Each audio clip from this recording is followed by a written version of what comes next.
Good evening. I'm Alex Truth. And I'm Maya Clarity. Welcome to Truth Report. Tonight, we're exposing 5 stories that reveal something deeply disturbing about corporate power in 2026. From deepfake porn profiteers operating in plain sight to mining companies hiring Trump's inner circle to pressure sovereign nations, we're connecting dots that the mainstream media won't touch. We're talking about exploitation at every level. Sexual exploitation monetized through subscription services. Worker safety treated as optional. Technological recklessness masked as innovation. And at the center of it all, corporations operating with near-total impunity. By the end of tonight's show, you'll see the pattern. These aren't isolated incidents. They're symptoms of a system designed to let corporations profit from harm while avoiding accountability. Let's start with our lead story, and I want to warn viewers this involves non-consensual sexual imagery. Bellingcat, the investigative journalism outfit that's exposed war crimes and international corruption, just identified the man behind 2 major deepfake pornography websites. His name is Mark Rezin, a Hungarian national who was pulling in hundreds of thousands of dollars creating fake pornographic videos of women without their consent. And here's what's staggering, Alex.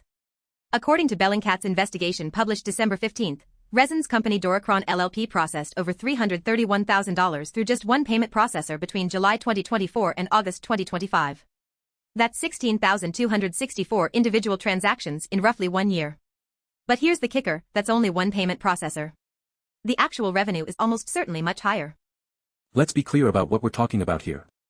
Rezin operated reface porn and deepfake porn, subscription-based websites where users could upload photos of real women, colleagues, ex-partners, strangers, and the AI would generate pornographic videos with their faces. Reface porn alone was getting 91,000 visits per month. Deepfake porn was even bigger at 154,000 monthly visits. The technology isn't complicated. Face-swapping algorithms that anyone can access. But Rezin built an entire business infrastructure around it. He registered companies in the UK and Canada, created multiple payment domains to obscure the transactions, and maintained social media profiles claiming he worked at Google and various legitimate tech companies simultaneously. According to Security Hero's 2023 study cited in the Bellingcat report, there's been a 1,780% increase in sexually explicit deepfakes from 2019 to 2024. And 99% of the victims are women. We're not talking about a handful of cases. This is industrial-scale sexual exploitation. What's particularly disturbing is that Bellingcat tested reface porn's safeguards. They uploaded images of underage girls. The system processed them without any age verification whatsoever. This is in Hungary, which has laws against child sexual abuse material, but apparently no one was enforcing anything. So how did Bellingcat find him? This is where it gets interesting from a corporate accountability perspective. Rezin made a classic digital mistake. He reused Google Analytics tags across multiple websites, both personal and business. He used the same passwords. His company registration documents were publicly available showing him as sole director of Facitic Ltd., which registered the reface porn domain. Payment processor records leaked, showing Doracron LLP as the seller. Business registries documented his directorship. This wasn't some dark web operation requiring sophisticated forensics. This was a guy operating semi-openly, banking hundreds of thousands of dollars, and apparently facing zero legal consequences until Bellingcat published his name. And here's where the regulatory failure becomes clear. The European Union passed a directive in May 2024 requiring member states including Hungary to criminalize non-consensual sexual deepfakes by June 2027. But that's still a year and a half away. Meanwhile, Rezin operated openly for years. The mental health impact on victims is compared in research literature to sexual assault trauma. We're talking about women discovering pornographic videos of themselves that they never made, circulating online permanently. And the business model was subscription-based, pay more, generate more fake porn of real women. After Bellingcat contacted Rezin for comment, he deleted all his social media profiles within hours. Both websites went offline displaying error messages. He filed to dissolve Facitic Ltd. On November 10, 2025, right before the publication. Classic corporate shutdown when the spotlight hits. But here's the question we need to ask, where's the money? $331,000 through one processor is just what we can document. The actual figure could be double, triple that amount. Did Rezin just walk away with those profits? Are there criminal charges being filed in Hungary or the UK or Canada where his companies were registered? And the payment processors, Peer Wallet and others, they took their cut from every one of those 16,264 transactions. They knew what they were processing. The corporate infrastructure that enables this kind of exploitation operates in plain sight. Moving to our second story, which on the surface seems completely unrelated, but stick with us. The Africa Cup of Nations final on January 18 descended into chaos when Senegal's team walked off the pitch in protest of what they called biased officiating favoring host nation Morocco. According to Middle East Eye's reporting, Senegal had just had a goal disallowed, then seconds later Morocco was awarded a penalty in the 8th minute of stoppage time after a VR review. The team walked off. They returned 16 minutes later, Morocco missed the penalty, and Senegal won 1-0 in extra time anyway. Now Morocco's National Football Federation is pursuing legal complaints with both the Confederation of African Football and FIFA. They claim the walk-off had a significant impact on the normal course of the match. But here's what's not being discussed in the corporate sports media coverage: the systematic host country advantages built into these tournaments. Video footage emerged showing Morocco's ball boys deliberately removing Senegal goalkeeper Edouard Mendy's towel throughout the match. Team captain Achraf Hakimi was allegedly caught on camera throwing one away. These aren't accidents. This is organized home field manipulation. And Senegal player Pape Gueye specifically cited injustice and alleged bias favoring Morocco as the host.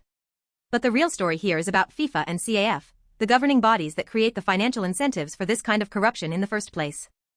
Hosting major tournaments is worth hundreds of millions in tourism, broadcasting rights, sponsorships. Nations bid aggressively for hosting rights. Officials at FIFA and CAF control those decisions. And then we're surprised when officiating mysteriously favors the host country that paid for the privilege.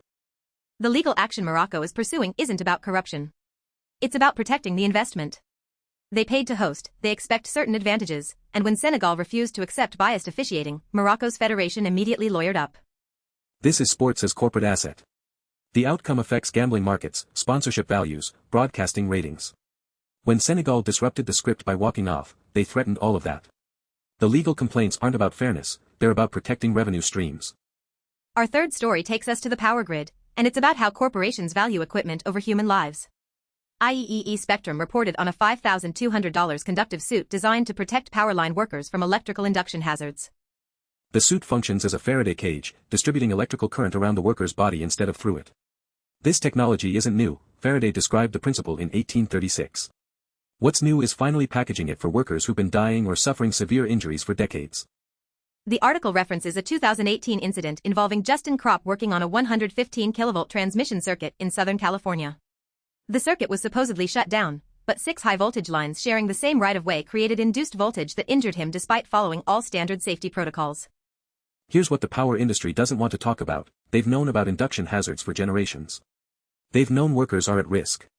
And they've treated protective equipment as optional because it cuts into profit margins. A $5,200 suit sounds expensive until you compare it to wrongful death settlements or workers' compensation payouts. But those costs are diffuse, handled by insurance, spread across years. The suit is an upfront capital expense that shows up on quarterly earnings.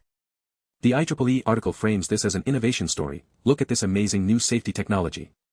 But the real question is why it took until 2026 for this to become available when the physics have been understood for 2 centuries. And we need to ask about adoption rates. Is this suit being mandated industry-wide? Are regulators requiring it? Or is it being marketed as an optional premium safety feature that utilities can choose to ignore? Workers' safety under capitalism is always treated as a cost to be minimized rather than a human right to be protected. This suit existing is good. But it existing only now, at that price point, with no apparent mandate, tells you everything about how the power industry values human life. Story 4 takes us to autonomous vehicles, and it's about Tesla's insistence on a technological approach that experts say is fundamentally unsafe. John Krafcik, former CEO of Waymo, has been increasingly blunt in his criticism of Tesla's vision-only self-driving system. According to Electric's reporting from January 20th, that's today, Krafcik is calling Tesla's full self-driving system myopic in the literal sense. He argues that 75-megapixel cameras create effective vision more like 2060 or 2070, compared to human vision, which is far more capable. Here's his direct quote: "Human vision is so much more capable than the vision of a car equipped with 75-megapixel cameras, only one of which is narrow view." He's saying Tesla removed radar and ultrasonic sensors while refusing to adopt LiDAR, and that decision has handcuffed its AI to inherently inferior data. Krafcik argues that combining cameras with active sensing like LiDAR creates superhuman capabilities that camera-only systems simply cannot match, particularly in edge cases, heavy rain, blinding sunlight, low-contrast environments. The conditions where accidents actually happen. And we have real-world evidence supporting his criticism. Tesla launched a robotaxi pilot in Austin in mid-2025. Elon Musk promised safety monitors would be removed within months. As of December 2025, they're still there. And according to the reporting, Tesla's robotaxi demonstrated high crash rates even with the safety drivers active. Let that sink in. With professional safety drivers ready to take control, the crash rate was still high enough that Tesla couldn't remove them 8 months into the pilot. What does that tell you about the technology's readiness for fully autonomous operation? But here's why this matters beyond Tesla. The company has deployed full self-driving to hundreds of thousands of customers in a beta program. These are regular drivers using public roads as Tesla's testing ground. When the former CEO of Waymo, who spent years developing autonomous technology, says the approach is fundamentally flawed, that's not a competitor taking shots. That's an expert warning about public safety. Tesla's market valuation is built partly on the promise of autonomous vehicles. Musk has repeatedly claimed full self-driving will be feature-complete, that robot access will revolutionize transportation, that the technology is nearly ready. But if the fundamental hardware approach is inadequate, all of that is vaporware. And there's been no direct response from Tesla to Krafsik's criticism, according to the reporting. That's telling.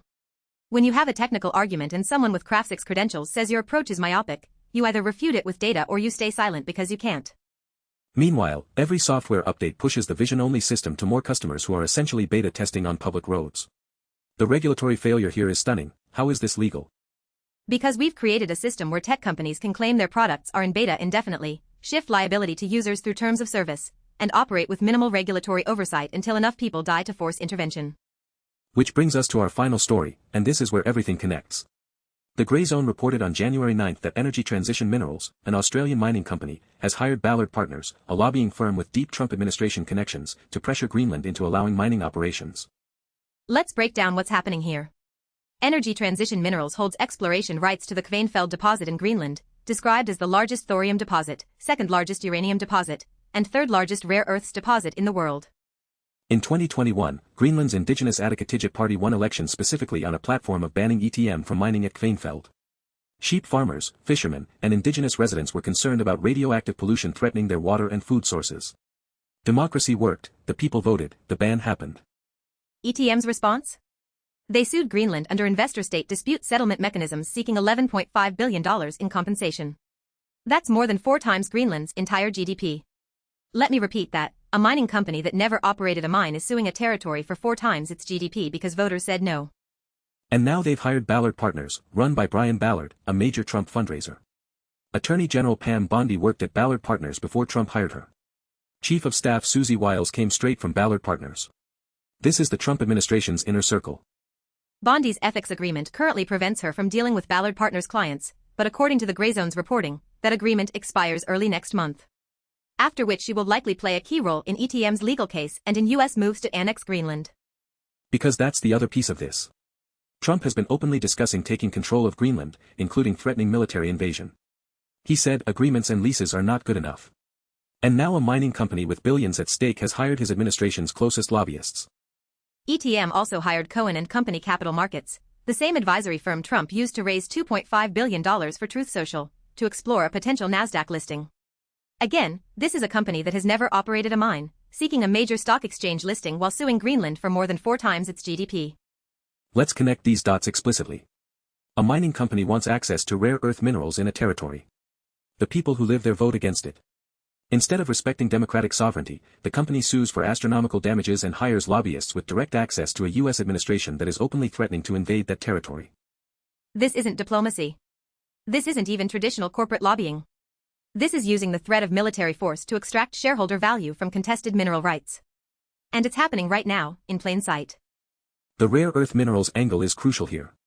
These materials are essential for electronics, renewable energy technology, military applications. China currently dominates global supply. Western mining companies have been desperate to secure alternative sources. So we have national security concerns, corporate profit motives, and an administration with family members and close associates who have extensive business interests all converging on Greenland. And a mining company hiring Trump's closest advisors as lobbyists weeks before invasion threats escalate. If Bondi's ethics restrictions expire and she gets involved in ETM's case against Greenland while Trump administration officials are discussing military action, we're looking at a conflict of interest so egregious it's hard to even categorize. Is this diplomacy or corporate lobbying or racketeering? And ETM's $11.5 billion lawsuit creates an interesting pressure point. If Greenland's government faces financial ruin from the lawsuit, they might be more amenable to U.S. protection or even annexation. The mining company gets its deposit, shareholders profit, and democracy in Greenland becomes a footnote. Let's step back now and look at what these 5 stories reveal when you put them together. Mark Rezin made hundreds of thousands of dollars exploiting women through deepfake pornography using basic corporate infrastructure, payment processors, business registrations, subscription services. He operated openly until investigative journalists exposed him, then disappeared with the money. Morocco's Football Federation is pursuing legal action not because of actual injustice but because Senegal's protest disrupted the financial value of hosting a tournament. The legal system is being used to protect corporate sports revenue, not athletic integrity. The power industry finally has technology to better protect workers from induction hazards, but it's being marketed as premium optional equipment rather than mandated safety gear. Worker protection remains a cost to minimize, not a human right to guarantee. Tesla continues deploying vision-only autonomous driving technology that experts like John Krafcik call fundamentally inadequate, using public roads as testing grounds despite high crash rates even with safety drivers present. Regulatory agencies allow this because tech companies have captured the oversight process. And Energy Transition Minerals is hiring Trump administration insiders as lobbyists while the president threatens military invasion of the territory that democratically rejected their mining project. Corporate profit is being backed by the implicit threat of military force. Here's the pattern. In every single case, corporations or corporate-adjacent entities exploit people, evade accountability, and use legal systems to protect profits rather than people. The infrastructure exists to enable this at payment processors, business registries, lobbying firms, captured regulators. When Rezin got exposed, he just dissolved his company and disappeared. No criminal charges mentioned in the reporting. When Senegal protested biased officiating, Morocco sued. When Tesla's technology proves inadequate, there's no regulatory intervention. When Greenland votes no to mining, the company sues for 4 times the territory's GDP and hires lobbyists connected to an administration threatening invasion. The legal system, in every case, serves capital over people. Rezin's victims don't get their images removed from the internet or compensation for trauma. Senegal's legitimate protest gets met with legal threats. Power workers still have to pay $5,200 out of pocket or convince their employer to buy safety equipment. Families affected by Tesla crashes in beta testing get settlements with NDAs. And Greenland faces financial ruin or military occupation for respecting voters' wishes. What we're witnessing is the logical endpoint of corporate capitalism. Profit isn't just prioritized over human welfare is treated as an externality to be managed through public relations rather than a core concern. Ethics become optional. Democracy becomes negotiable. Safety becomes a premium feature. And the really disturbing part is how normal this has become. We report these stories, viewers might feel outraged for a moment, and then it's on to the next thing. Because we've been conditioned to accept that this is just how the system works. But it doesn't have to work this way. Every single one of these stories involves choices made by people in positions of power. Regulators chose not to enforce laws against Rezin. FIFA and CAF chose to create corrupt incentive structures. Power companies chose not to mandate safety equipment.